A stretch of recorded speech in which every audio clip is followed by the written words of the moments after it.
Global star Ram Charan హీరోగా నటించిన game changer చిత్రం ఫలితంపై నిర్మాత శిరీష్ గతంలో చేసిన వ్యాఖ్యలు సృష్టించిన వివాదానికి ఆయనే స్వయంగా తెరదించే ప్రయత్నాలు చేశారు. తన మాటల వల్ల మెగా అభిమానులు బాధపడ్డారని గ్రహించి వారందరికీ క్షమాపణ చెబుతూ ఓ బహిరంగ లేఖను విడుదల చేశారు.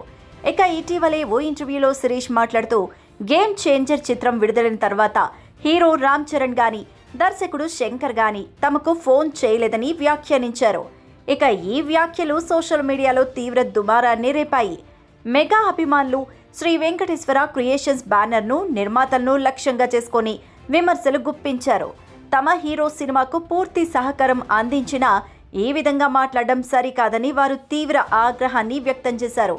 ఇక ఈ నేపథ్యంలోనే శిరీష్ వెంటనే స్పందించి వివాదాన్ని చల్లార్చేందుకు బహిరంగ లేఖను విడుదల చేశారు. తన వ్యాఖ్యలను అపార్థం చేసుకున్నారని, మెగా అభిమానులు మనోభావాలను దెబ్బతీయడం తన ఉద్దేశ్యం కాదంటూ ఆ లేఖలో స్పష్టం చేశారు. గేమ్ చేంజర్ షూటింగ్ సమయంలో రామ్ చరణ్ తమకు పూర్తి సమయాన్ని కేటాయించి సంపూర్ణ సహకారం అందించారని కూడా పేర్కొన్నారు. మెగాస్టార్ చిరంజీవి రామ్ చరణ్ ప్రతిష్టకు భంగం కలిగించేలా తాను ఎప్పటికీ మాట్లాడనని శిరీష్ హామీ ఇచ్చారు.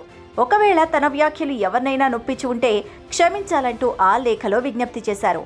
ఇక ఈ లేఖతో మెగా అభిమానులతో నెలకొన్న వివాదానికి ముగింపు పలకాలని నిర్మాతలు భావిస్తున్నట్టు స్పష్టమవుతోంది.